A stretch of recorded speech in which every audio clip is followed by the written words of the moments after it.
महाराष्ट्र से लेकर दिल्ली तक।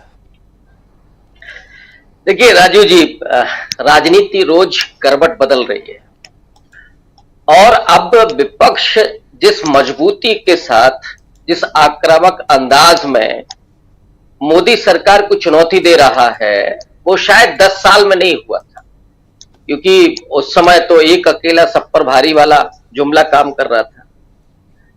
अब 3 राज्यों के चुनाव हैं आने वाले दिनों में। उद्धव ठाकरे जिस बात को कह रहे हैं वो बात विधानसभा के मद्देनजर ज्यादा है और आत्मविश्वास उनका इसलिए भी बढ़ा हुआ है कि महाराष्ट्र में एनडीए को बुरी तरीके से शिकस्त दी है महाविकास अघाड़ी ने। वो एक कॉन्फिडेंस है और अब अक्टूबर में संभवतः महाराष्ट्र में इलेक्शन होने हैं। जो अमित शाह ने कराया, ये तो सबको पता है कि ये उनका गुण माना जाता है। वो चाणक्य माने जाते हैं। सरकार गिर जाए, टूट जाए, पार्टियां टूट जाए। यहां शिवसेना 2 भागों में टूटी। शरद पवार की एनसीपी को भी तोड़ दिया गया। कब्जा उनके भतीजे ने किया, एक जगह शिंदे साहब ने किया। लेकिन वो ये चाहते थे कि महाराष्ट्र में विपक्ष की ताकत कमजोर हो जाए। लेकिन हुआ उल्टा कि बीजेपी जो पिछली बार महाराष्ट्र से सीटें जीत करके आई थी, वहां बहुत बुरी हालत में पहुंच गई। और मैं समझता हूं कि महाराष्ट्र और उत्तर प्रदेश 2 ऐसे राज्य हैं जिनसे बीजेपी कमजोर हुई बहुत ज्यादा, और वहीं से वो एक तरह से बैसाखियों पर सरकार बनाने के लिए मजबूर हुई। तो उद्धव ठाकरे हो, संजय राउत हो, वो खुली चुनौती दे रहे हैं। और इधर सिर्फ अकेले का मामला नहीं, बीजेपी के भीतर से भी चुनौतियां मिलने लगी। आज ही वसुंधरा राजे सिंधिया का बयान है कि जिसमें मद आ जाता है उसका कद अपने आप घट जाता है जी। ये किसका मद और किसके कद की बात हो रही है? आप चाहें तो उसका अंदाजा लगा सकते हैं कि इशारा कहां है। इसके अलावा और भी बहुत सारे नेता है। वो आपने योगी आदित्यनाथ जी का देखा ही होगा, नमस्कार तक नहीं हो रही है। तो बीजेपी अंदर से भी और बाहर से भी, और इधर जो अलायंस गुट है वो भी कब तक संभाले रहेंगे, या कब तक उनको आप वो बजट देते रहेंगे स्पेशल। तो बिहार और जो आंध्र प्रदेश को भी मिला है, वहां तो सीधा ही खुला हुआ है। वो तो एटीएम समझ करके काम कर रहे हैं चंद्रबाबू नायडू जी। और जिस दिन बंद हो जाएगा उसी दिन ये सरकार खतरे में पड़ जाएगी। तो अब जो कॉन्फिडेंस आया है विपक्ष में, वो कॉन्फिडेंस उद्धव ठाकरे के शब्दों में दिखाई पड़ रहा है और सीधे तरीके से घेर रहे हैं। वैसे भी महाराष्ट्र बनाम गुजरात की पॉलिटिक्स भी हो रही है वहां पे। महाराष्ट्र से बहुत सारी कंपनियां गुजरात चली गई, और गुजरात कैसे गई, क्यों गई, ये भी सबको पता है। तो जो मराठी अस्मिता का सवाल है वो भी कहीं ना कहीं उद्धव ठाकरे अपना बुलंद कर रहे हैं। तो इस वजह से आगामी जो विधानसभा के चुनाव है उसमें बीजेपी के लिए और ज्यादा मुश्किल होने जा रही है। और अगर महाराष्ट्र उनके हाथ से निकलता है तो फिर आधी ताकत रह जाएगी बीजेपी की, क्योंकि वो आर्थिक राजधानी है। और ये साफ दिख रहा है कि अब महाराष्ट्र में सरकार बनाना, दोबारा से आना बीजेपी और महायुति गठबंधन के लिए बहुत मुश्किल है।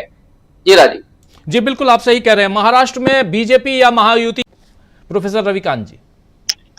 देखिए राजीव जी, जब से ये सरकार बनी है, पहले तो वो बैसाखियों पर चल रही। 10 साल में पहली बार लीडर ऑफ अपोजिशन है, और वो भी राहुल गांधी की तरह।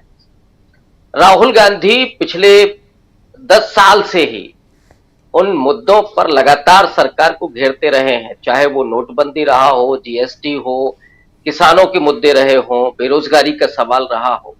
लेकिन लीडर ऑफ अपोजिशन बनने के बाद डायरेक्ट मुकाबला और सामना नरेंद्र मोदी के साथ है। अब नरेंद्र मोदी भाग भी नहीं सकते।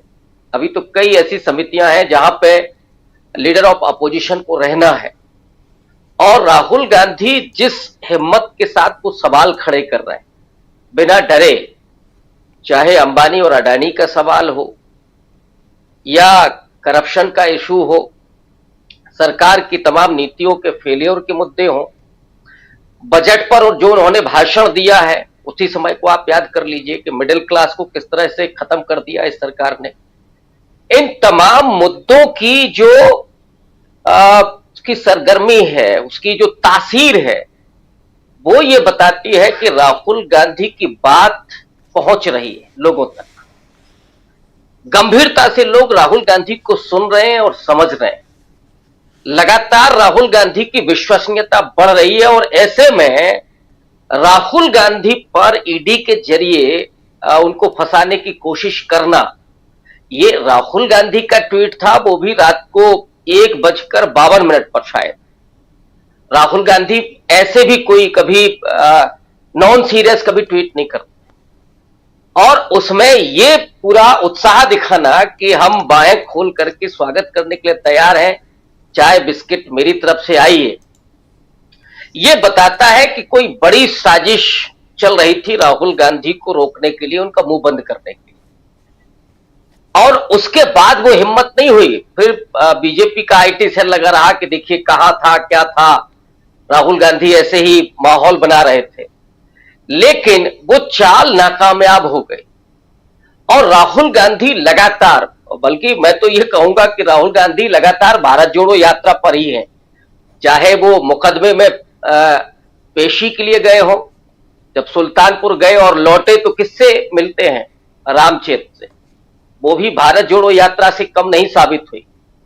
तो लोगों के दुख दर्द को लगातार साझा करना, उनको समझना, उनके मुद्दों को उठाना, और मैं इसीलिए कहता हूं कि राहुल गांधी का जो रिश्ता है इस देश के साथ, वो दर्द का रिश्ता है। जो बेरोजगारी है इस समय, नौजवान पूरी तरीके से भटक रहा है, परेशान है, मेहनत कर रहा है, लेकिन नौकरियां नहीं।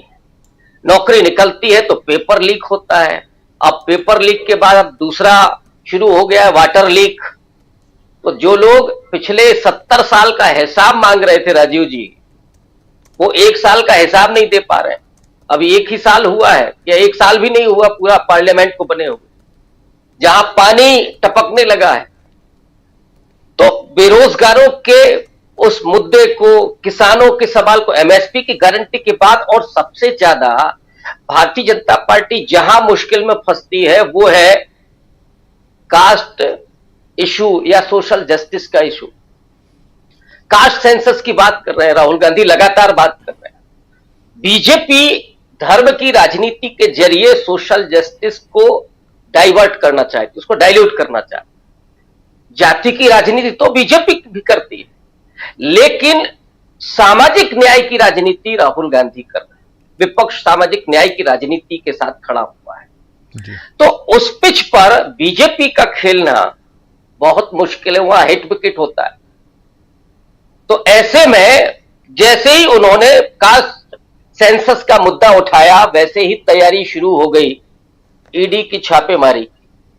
संजय राउत ने तो और भी गंभीर आरोप लगाया था कि राहुल गांधी पर और विपक्ष के अन्य लोगों पर हमला हो सकता है।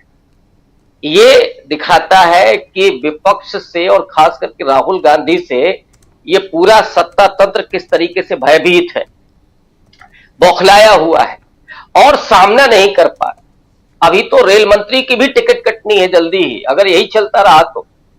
बीएसएफ के चीफ चले गए, यूपीएससी के चीफ चले गए, एनटीए के चीफ चले गए, तो रेल मंत्री साहब कब तक चलेंगे?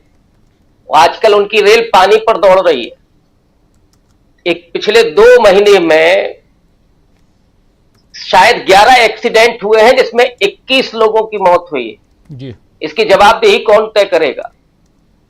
और ये तो बड़ा इशू है कि रेलवे को आप क्या बेचने के लिए तैयार हैं? जो A1 और A2 की बात राहुल गांधी कर रहे हैं, क्या उनके हाथ में सौंप देना चाहते हैं? और अगर ये सवाल उठता रहा तो मैंने कहा कि रेल मंत्री की भी जल्दी से टिकट कटेगी, वो भी वहीं पहुंचेंगे। ये जो मुद्दा है इस समय के, उस पर सब सरकार फंसी हुई है, घबराई हुई है, और जी यही वजह है कि वो घेरने की कोशिश कर रही है, किसी भी तरीके से राहुल गांधी का मुंह बंद कराए। जी जी बिल्कुल। गर साहब, क्या राहुल गांधी का मुंह बंद कराने की बात